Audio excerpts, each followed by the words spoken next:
Hello everyone, welcome back to Prema's lifestyle. ಈ ಒಂದು ವ್ಲಾಗಲ್ಲಿ ಮಾರ್ನಿಂಗ್ ಬ್ರೇಕ್ಫಾಸ್ಟ್ನ ನಿಮ್ಮ ಜೊತೆ ಶೇರ್ ಮಾಡ್ತಾ ಇದ್ದೀನಿ. ಬ್ರೇಕ್ಫಾಸ್ಟ್ ಬಂದು ಅಕ್ಕಿ ಹಿಟ್ಟಲ್ಲಿ ಪೂರಿ ಮಾಡ್ತಾ ಇದ್ದೀನಿ. ಇದನ್ನು ಪೂರಿ ಅಂತಾದರೂ ಕರಿಬೋದು, ರೊಟ್ಟಿ ಅಂತಾದರೂ ಕರಿಬೋದು. ಈ ಒಂದು ಅಕ್ಕಿ ಹಿಟ್ಟಿನ ಪೂರಿ ಹೆಲ್ತಿ ಅಂತಲೂ ಹೇಳ್ಬೋದು. ಈ ಪೂರಿ ಗರಿ ಗರಿಯಾಗಿ ತುಂಬಾ ಚೆನ್ನಾಗಿರುತ್ತೆ. ನಾನಿಲ್ಲಿ ಒಂದು ಚಿಕ್ಕ ಕಪ್ ಅಳತೆಯಷ್ಟು 3 ಕಪ್ ಅಕ್ಕಿ ಹಿಟ್ಟು ಹಾಕಿದ್ದೀನಿ. 1 ಕಪ್ಪು ಕಡಲೆ ಹಿಟ್ಟು, 1 ಕಪ್ಪು ಗೋಧಿ ಹಿಟ್ಟು ಹಾಕ್ಕೊಂಡಿದ್ದೀನಿ. ಈಗ ಈ ಹಿಟ್ಟೆಲ್ಲ ಚೆನ್ನಾಗಿ ಮಿಕ್ಸ್ ಮಾಡಬೇಕು. ಈ ಅಕ್ಕಿ ಹಿಟ್ಟು ಪೂರಿಯಲ್ಲಿ ಒಂದು ಚೂರು ಎಣ್ಣೆ ಹಿಡಿಯೋದಿಲ್ಲ. ನಾವು ಬರೀ ಗೋಧಿ ಹಿಟ್ಟು ಮೈದಾ ಹಿಟ್ಟಲ್ಲಿ ಪೂರಿ ಮಾಡಿದಾಗ ತುಂಬ ಎಣ್ಣೆ ಹಿಡಿಯುತ್ತಲ್ವ. ಇದು ಅಕ್ಕಿ ಹಿಟ್ಟಿಂದ ಮಾಡೋದ್ರಿಂದ ಒಂದು ಚೂರು ಎಣ್ಣೆನೇ ಹಿಡಿಯೋದಿಲ್ಲ. ಈ ಪೂರಿಗೆ ಕಾಂಬಿನೇಷನ್ ಬಂದು ಕಾಯಿ ಚಟ್ನಿ ತುಂಬಾ ಚೆನ್ನಾಗಿರುತ್ತೆ. ಚಟ್ನಿ ಆಲ್ರೆಡಿ ಮಾಡಿದ್ದೀನಿ, ಆದರೆ ವೀಡಿಯೋ ಮಾಡ್ಕೊಂಡಿಲ್ಲ. ಈಗ ರುಚಿಗೆ ತಕ್ಕಷ್ಟು ಉಪ್ಪು ಹಾಕ್ತಾಯಿದ್ದೀನಿ. ಹಾಗೆ ಸ್ವಲ್ಪ ಓಂಕಾಳು ಹಾಕ್ತಾಯಿದ್ದೀನಿ. ಒಬ್ಬೊಬ್ಬರಿಗೆ ರೊಟ್ಟಿ ಪೂರಿ ತಿಂದರೆ ಗ್ಯಾಸ್ಟ್ರಿಕ್ ಆಗುತ್ತಲ್ವ, ಹಾಗಾಗಿ ಸ್ವಲ್ಪ ಓಂಕಾಳು ಹಾಕೋದ್ರಿಂದ ಈ ಗ್ಯಾಸ್ಟ್ರಿಕ್ ಆಗೋದಿಲ್ಲ. ಓಂಕಾಳು ಹಾಕೋದ್ರಿಂದ ತುಂಬಾ ಒಳ್ಳೆಯದು.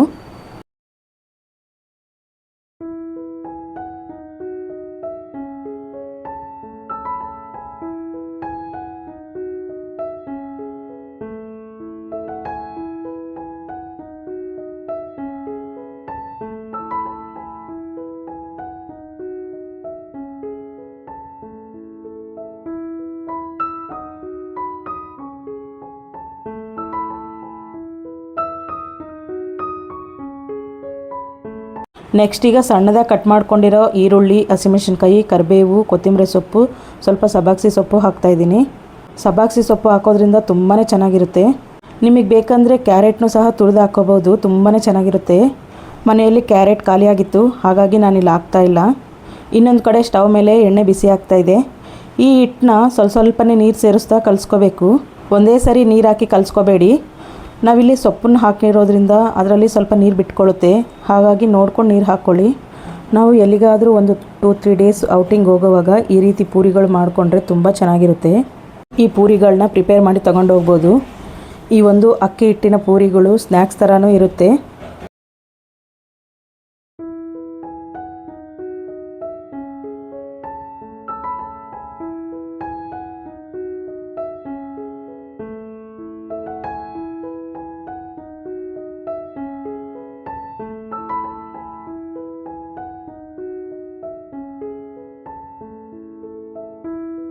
ಹಿಟ್ಟು ಈ ಕನ್ಸಿಸ್ಟೆನ್ಸಿ ಇದ್ದರೆ ಸಾಕು. ನೆಕ್ಸ್ಟು ಸ್ವಲ್ಪ ಹಿಟ್ಟು ತಗೊಂಡು ಒಂದು ಕವರ್ ಮೇಲೆ ತಟ್ಕೊತೀನಿ. ರೌಂಡ್ ಶೇಪಲ್ಲಿ ತಟ್ಟಿ ಬಿಸಿ ಆಯಿಲಲ್ಲಿ ಬಿಡೋದಷ್ಟೇ.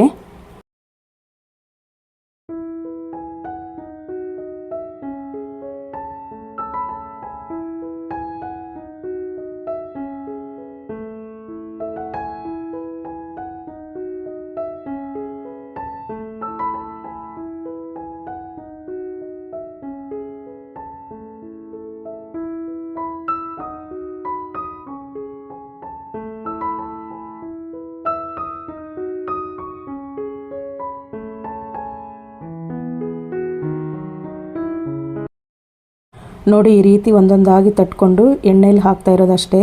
ನಿಜ ಹೇಳ್ತಾ ಇದ್ದೀನಿ, ಈ ಪೂರಿ ಮಾಡಬೇಕಾದ್ರೆ ಎಣ್ಣೆ ಒಂದು ಚೂರು ಹಿಡಿಯೋದಿಲ್ಲ. ತುಂಬ ಚೆನ್ನಾಗಿರುತ್ತೆ. ನೀವು ಒಂದ್ಸರಿ ಟ್ರೈ ಮಾಡಿ ನೋಡಿ. ನಾವು ಈ ಪೂರಿನ ಕ್ರಿಸ್ಪಿಯಾಗಿ ಮಾಡ್ಬೋದು, ಇಲ್ಲ ಮೆತ್ತಗಾದ್ರೂ ಮಾಡ್ಬೋದು. ತುಂಬ ಟೇಸ್ಟಿಯಾಗಿರುತ್ತೆ. ಈ ಪೂರಿ ಮಾಡೋಕ್ಕೆ ಈರುಳ್ಳಿ ಸೊಪ್ಪು ಯೂಸ್ ಮಾಡಿರೋದ್ರಿಂದ ಇದಕ್ಕೆ ಚಟ್ನಿನೇ ಬೇಕಾಗಿಲ್ಲ. ಹಾಗೆ ಬರೀ ಪೂರಿನೂ ತಿನ್ಬೋದು, ತುಂಬ ಚೆನ್ನಾಗಿರುತ್ತೆ. ಜರ್ನಿ ಟೈಮಲ್ಲಂತೂ ಒಳ್ಳೆ ಫುಡ್ ಅಂತಲೇ ಹೇಳ್ಬೋದು. ಈ ಪೂರಿ ಜೊತೆಗೆ ನಾವು ಕಡಲೆ ಬೀಜ ಚಟ್ನಿ ಪುಡಿ ಆ ರೀತಿ ತಗೊಂಡೋಗ್ಬೋದು. ಇನ್ನು ಬೇಗ ಅಡುಗೆ ಕೆಲಸ ಎಲ್ಲ ಮುಗಿಸಿ ರೆಡಿ ಆಗಬೇಕು. ನಾನು ಮತ್ತು ನಮ್ಮ ಅಣ್ಣ, ನಮ್ಮ ಅತ್ತಿಗೆಯರು ಎಲ್ಲರೂ ಡಿಮಾರ್ಟ್ಗೆ ಹೋಗ್ತಾ ಇದ್ದೀವಿ. ಹಾಗಾಗಿ ಬೇಗ ಬ್ರೇಕ್ಫಾಸ್ಟ್ ಮುಗಿಸಿ ರೆಡಿ ಆಗಬೇಕು. ನಾನು ಕೆಲವೊಂದು ಕಿಚನಲ್ಲಿ ಬೇಕಾಗಿರುವಂಥದ್ದು ತಗೊಂಡು ಬರಬೇಕು.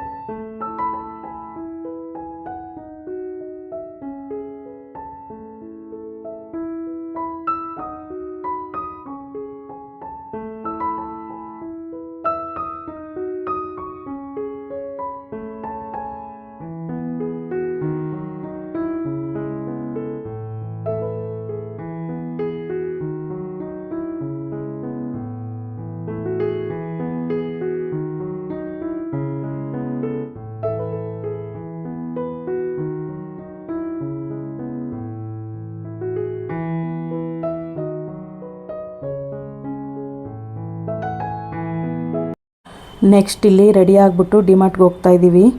ನಾನು ಮತ್ತು ನಮ್ಮಿಬ್ಬರು ಅಣ್ಣಂದಿರು ಅತ್ತಿಗೆಂದಿರ ಜೊತೆ ಹೋಗ್ತಾ ಇದ್ದೀನಿ.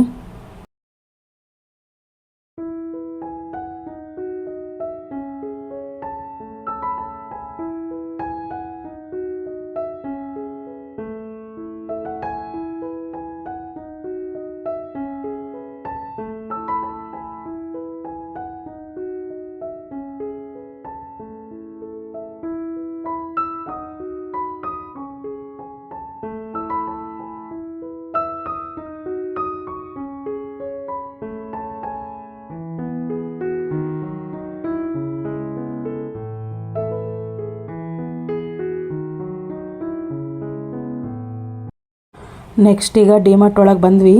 ಈ ಡಿಮಾರ್ಟ್ ಬಂದು ಯಲಹಂಕ ಹತ್ರ ಇರೋದು. ಇಲ್ಲಿ ನೋಡಿ ನಮ್ಮ ಅಣ್ಣನ ಮಗನಿಗಂತೂ ಹೊರಗಡೆ ಕರ್ಕೊಂಬಂದಿದ್ವಿ ಅಂತ ತುಂಬ ಖುಷಿಯಾಗ್ಬಿಟ್ಟಿದೆ.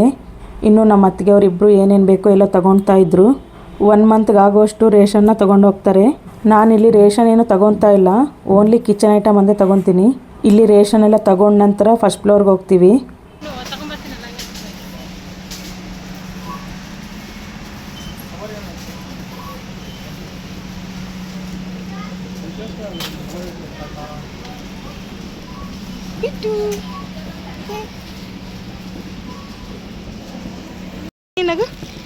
ಸ್ಮೈಲ್ ಬಿಟ್ಟು ಏನು ಕಡಲೆ ಬೀಜ ಅಷ್ಟು ಇದಿಲ್ಲಲ್ಲ. ಇನ್ನೊಂದು ಕ್ವಾಲಿಟಿ ಲೂಸ್ ಇತ್ತಾಗೋ ಸುಮ್ಮನೆ.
ಇಲ್ಲಿ ನಮ್ಮ ಅಣ್ಣನ ಮಗನಿಗೆ ತುಂಬ ನಿದ್ದೆ ಬಂದಿದೆ, ಹಾಗಾಗಿ ಅಳ್ತಾ ಇದ್ದಾನೆ. ಇದು ಫಸ್ಟ್ ಫ್ಲೋರು. ಎಲ್ಲ ಥರದ ಬಟ್ಟೆಗಳು ಸಿಗುತ್ತೆ. ಮಕ್ಕಳ ಬಟ್ಟೆ ಅಂತೂ ತುಂಬ ಚೆನ್ನಾಗಿರುತ್ತೆ, ಕಮ್ಮಿ ಕಾಸ್ಟಲ್ಲೂ ಸಿಗುತ್ತೆ. ಕ್ವಾಲಿಟಿ ಅಂತೂ ತುಂಬಾ ಚೆನ್ನಾಗಿರುತ್ತೆ.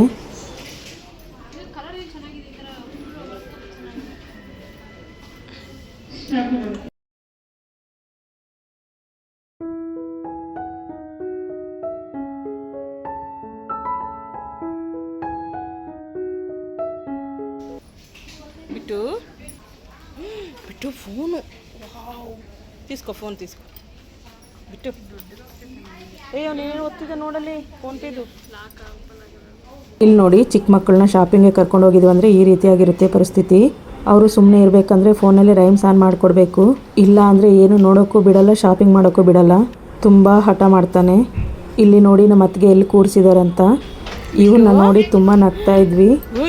ಬಾಯ್ ಬಿಟ್ಟು ಬಿಟ್ಟು ಬಾಯ್. ಈ ವ್ಲಾಗ್ ನಿಮ್ಗೆ ಇಷ್ಟ ಆಗಿದ್ದರೆ ಲೈಕ್, ಶೇರ್ ಆ್ಯಂಡ್ ಕಮೆಂಟ್ ಮಾಡಿ. ಚಾನಲ್ನ ಸಬ್ಸ್ಕ್ರೈಬ್ ಮಾಡ್ಕೊಂಡು ನೋಡಿ, ಹಾಗೆ ಸಪೋರ್ಟ್ ಮಾಡಿ. Thank you for watching.